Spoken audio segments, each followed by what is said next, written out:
ಇವತ್ತಿನ ದಿನ ನಾನಿಲ್ಲಿ ಫಿಶ್ ತವಾ ಫ್ರೈ ಮಾಡ್ತಾ ಇದ್ದೀನಿ.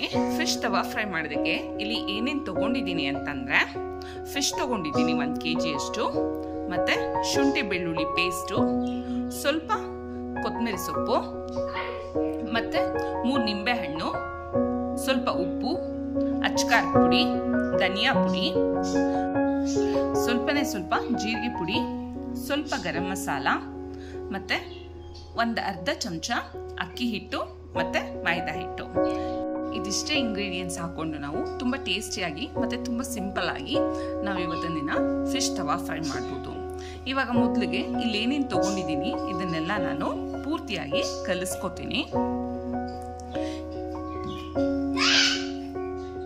ಇಲ್ಲಿ ತೊಗೊಂಡಿರೋಂಥ 3 ನಿಂಬೆಹಣ್ಣನ್ನು ಕೂಡ ನಾನಿಲ್ಲಿ ಪೂರ್ತಿಯಾಗಿ ಇದನ್ನು ಹಿಂಡ್ಕೊಂಡಿದ್ದೀನಿ. ಮತ್ತು ಇಲ್ಲಿ ಏನೇನು ಮಸಾಲೆ ಇದೆ ಇದನ್ನೆಲ್ಲ ನಾನು ಕಲಿಸ್ಕೊತಾ ಇದ್ದೀನಿ. ಇದಕ್ಕೆ ಕೊತ್ತಂಬರಿ ಸೊಪ್ಪು ಹಾಕೋತಾ ಇದ್ದೀನಿ, ಮತ್ತೆ ತಗೊಂಡಿರುವಂತ ಶುಂಠಿ ಬೆಳ್ಳುಳ್ಳಿ ಪೇಸ್ಟ್ ಅನ್ನು ಕೂಡ ಇದ್ರ ಜೊತೆ ಸೇರಿಸ್ಕೊತಾ ಇದ್ದೀನಿ. ಸೇರಿಸ್ಕೊಂಡು ಈ ಮಸಾಲನೆಲ್ಲ ಪೂರ್ತಿಯಾಗಿ ನೀಟಾಗಿ ಕಲಿಸ್ಕೊಳ್ಳೋಣ.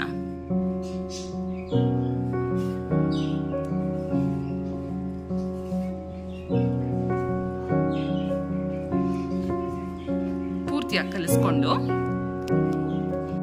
ಈಗ ಇಲ್ಲಿ ನನ್ನ ಮಸಾಲೆನೆಲ್ಲ ನೀಟಾಗಿ ಕಲಿಸ್ಕೊಂಡಿರೋದಾಗಿದೆ. ಮತ್ತೆ ಇದಕ್ಕೆ ಒಂದೊಂದೇ ಫಿಶ್ ತಗೊಂಡು ನಾವು ಇದನ್ನೆಲ್ಲ ತುಂಬಾ ನೀಟಾಗಿ ಹಚ್ಕೋಬೇಕಾಗತ್ತೆ.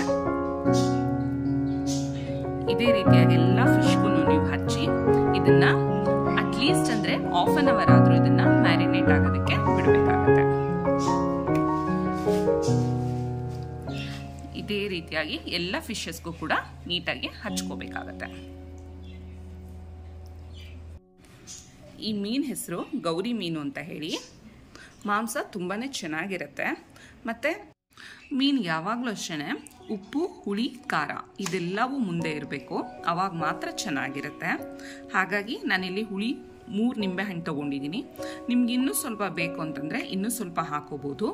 ಅಥವಾ ನೀವು ನಿಂಬೆಹಣ್ಣು ಬದಲು ವಿನೆಗರ್ ಯೂಸ್ ಮಾಡ್ತೀನಿ ಅಂತಂದರೆ ವಿನೆಗರ್ ಕೂಡ ಯೂಸ್ ಮಾಡ್ಕೋಬೋದು. ಅದು ಕೂಡ ನಿಮಗೆ ಸೇಮ್ ಟೇಸ್ಟ್ ಸಿಗುತ್ತೆ.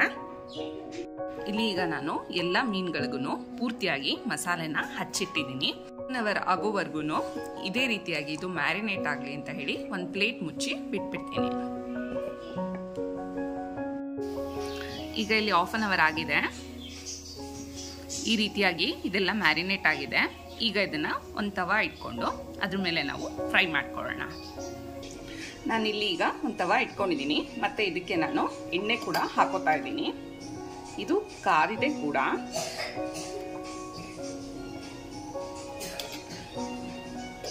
ಮತ್ತು ಇದಕ್ಕೆ ಈಗ ತಗೊಂಡಿರುವಂಥ ಫಿಶ್ನ ನಾನಿಲ್ಲಿ ಒಂದೊಂದನ್ನೇ ಹಾಕೋತಾ ಇದ್ದೀನಿ.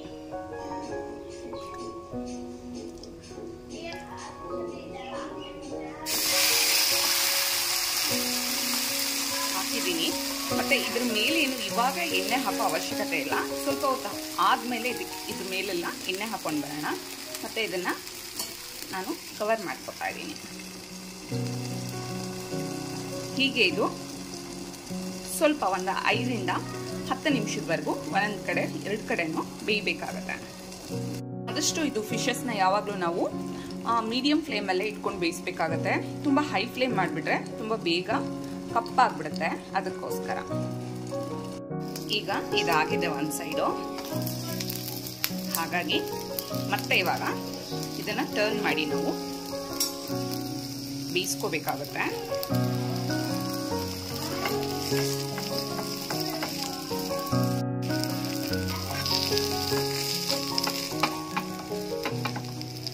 ಈಗ ನಾನು ಈ ಟೈಮಲ್ಲಿ ಮತ್ತೆ 1 ಸ್ಪೂನ್ ಇದ್ರ ಮೇಲೆಲ್ಲ ಎಣ್ಣೆ ಹಾಕೋತಾ ಇದ್ದೀನಿ.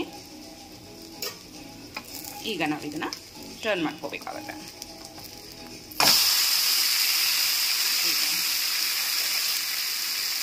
ಮತ್ತು ಇವಾಗಲೂ ಅಷ್ಟೇ ಕ್ಲೋಸ್ ಮಾಡ್ಕೊಳ್ಳಿ. ಇವಾಗ ಇದು ರೆಡಿ ಆಗಿದೆ. ಹಾಗಾಗಿ ನಾನು ತೆಗಿತಾ ಇದ್ದೀನಿ.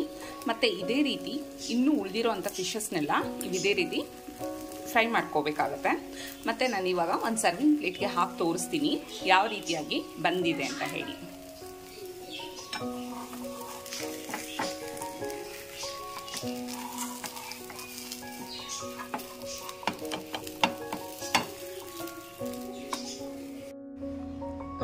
ನೋಡಿ ಕೊನೆಯದಾಗಿ ನಿಮಗೆ ಇದು ಈ ರೀತಿಯಾಗಿ ಬರುತ್ತೆ. ಮನೆಯಲ್ಲಿ ಮಾಡೋದಕ್ಕೆ ತುಂಬಾ ಸುಲಭವಾಗಿರುತ್ತೆ ಮತ್ತು ತಿನ್ನೋದಕ್ಕೂ ಅಷ್ಟೇ ತುಂಬಾ ಟೇಸ್ಟಿಯಾಗಿರುತ್ತೆ. ನೀವು ಒಂದ್ಸಲ ಮನೆಯಲ್ಲಿ ತಪ್ಪದೆ ಟ್ರೈ ಮಾಡಿ. ಮತ್ತು ಮನೆಯಲ್ಲಿ ಏನೇನಿದೆ ಅದೇ ಇಂಗ್ರೀಡಿಯೆಂಟ್ಸ್ನ ಅದನ್ನೇ ನೀವು ಯೂಸ್ ಮಾಡಿಕೊಂಡು ಮಾಡ್ಬೋದಾಗಿರುತ್ತೆ.